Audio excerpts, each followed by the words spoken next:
Author is funded by the Pacific Northwest Writers Association, supporting writers from pen to publication since 1955. To learn more about the PNWA and their yearly conference, please go to pnwa.org.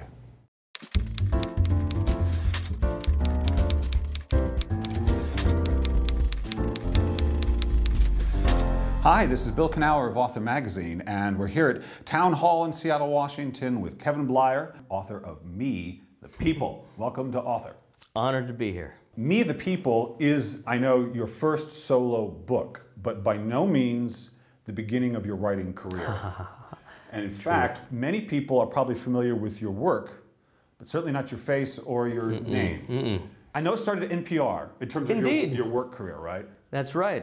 My first job out of college was basically as a PA in London for a gentleman named David Brancaccio, who was the host, the London Bureau Chief of Public Radio's Marketplace. Right. Now when I say London Bureau, I mean his two-bedroom apartment on Whittlesey Street. Really? We recorded pieces under his duvet so he wouldn't hear his crying kids in the corner, but it was a great experience. How romantic. Very romantic. Excited. Oh, wasn't it? Oh, so romantic. And then when he got the job hosting the show, I followed him out to LA a bit, and I thought, well, I'm here, why don't I look into television a bit? We're talking now mid-late 90s. Right. And so the first job I got was as a writer's assistant on Politically Incorrect with Bill Maher. Was promoted to writer, and I was there until that show was canceled, well, for being, I guess, politically incorrect. Right. From then on, I did a couple of projects and then wrote for Dennis Miller for a few years. And then when that show was also canceled, there's a history of television shows being canceled after long and illustrious careers, of course. Then actually pitched my own show to Showtime, and we made the pilot for that. Meantime, I'm writing things in bits and pieces of prose as well.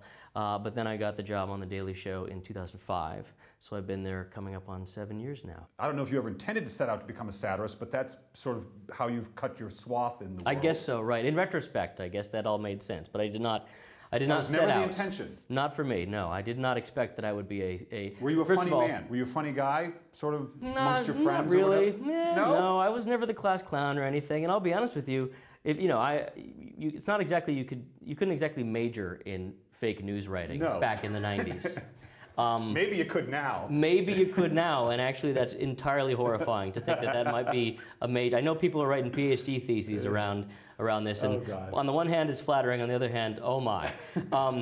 But I was not necessarily a funny guy. I think that I started to learn what it meant to, I guess, be funny. This is, it's tough to claim it as something that I feel like I actually can do. To make someone's diaphragm respond in an involuntary way is what I apparently do for a living.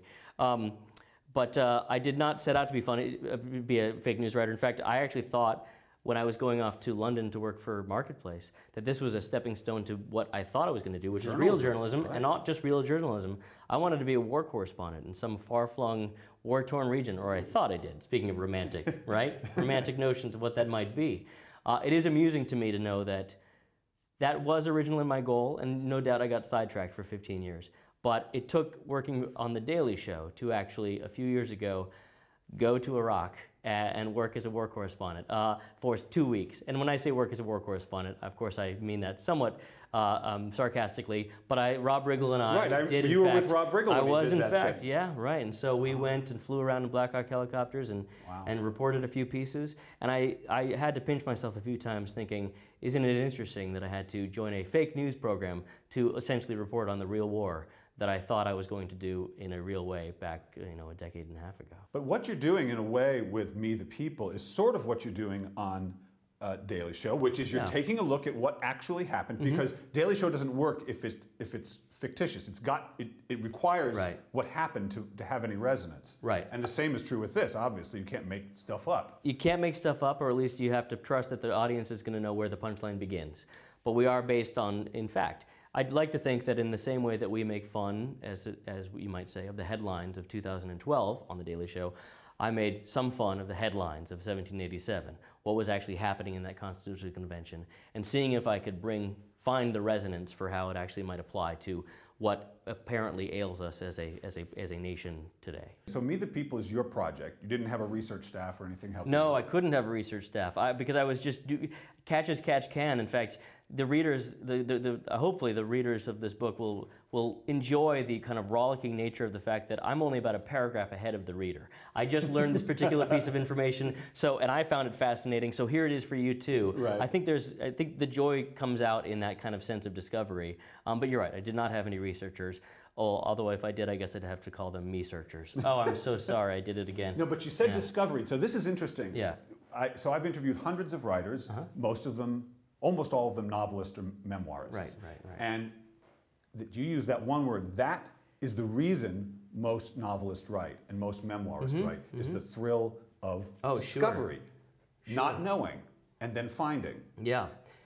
And a joke is a discovery too, isn't it? Something even just immediately comes to mind when you say that. I make a pretty absurd suggestion in the book that to solve the ails of the Congress, I won't belabor the piece, but I basically say the solution is to make every person a congressman. Now, the reason I get there is because we debate how many constituents per congressman should we have. They did not expect that it would be now 600,000 to 1 in some, right? So, and I thought, well, I'll make this comic point. Well, let's make it 1 to 1. Then I discovered in the research that one of the only 2 times George Washington ever spoke during the Constitutional Convention was at the very end, and the only thing he said is, this number we have, 40,000 to 1, I think it should be different. Let's go 30,000 to 1. And I just thought, wow, I was just making the point that we should change, that we go 1 to 1, and here he is making a baby step toward that. I thought, shoot, I remember thinking, well, I didn't even know what I was getting into, and here it is that I can use this. And I used it, of course. One of the jobs you had is you write jokes for Barack Obama's, what's it called, the press conference? The White House Correspondents' Dinners. Well, it seems like a very unusual job to get. I wouldn't even consider it a job. I mean, it's an opportunity. They reach out to me when they were about to do a big dinner like this, and they have a team of staff speechwriters at the White House who are actually very funny. Not even quite funny, very funny. I've learned that over the last 3 or 4 years. But I also they realize that these speeches aren't just 3 or 4 jokes; they're a lengthy joke. Yeah. So they'll reach out to me and see if I can contribute a few zingers, and I'm happy to do it. Honored to be asked. Did you enjoy doing it? Oh, it's as you can imagine, it's quite a highlight. I would think so. You don't want to gush. Interesting experience to see the leader of the free world not only say something you might have written, but kill with it to get a real good response. He seems like a pretty good comedian. He's a natural comedian. Like he has He's a showman, and he does that lovely thing, as you can imagine. Someone who has contributed, it's quite, it enthuses me to see it happen. When he reads one of the lines, it gets a laugh, and then as the laughter slowly dies down, he does that nice little chuckle himself, which means that he got it too, and also he's basically saying to the audience, I appreciate that you're laughing with or at me because I also thought this was funny, and we're all going to be okay for at least the next 20 seconds. It's a nice thing to happen, and that's for anyone who's running the world or running the country. I'd be honored to help out with that particular element of what the gig is. All right, so this is my last question. Sure thing. I want you to finish this sentence for me. Uh-oh, okay. You ready?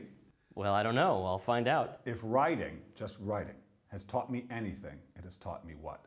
If writing has taught me anything, it's taught me that you don't actually understand something until you can express it in words. Until you can read as much as you want to, but you don't really understand it if you find yourself unless you find yourself generating the thought again in words, in prose. That's what I've experienced, that you really truly understand what you're trying to say if you sit down and write it. It's not enough just to be told what to think.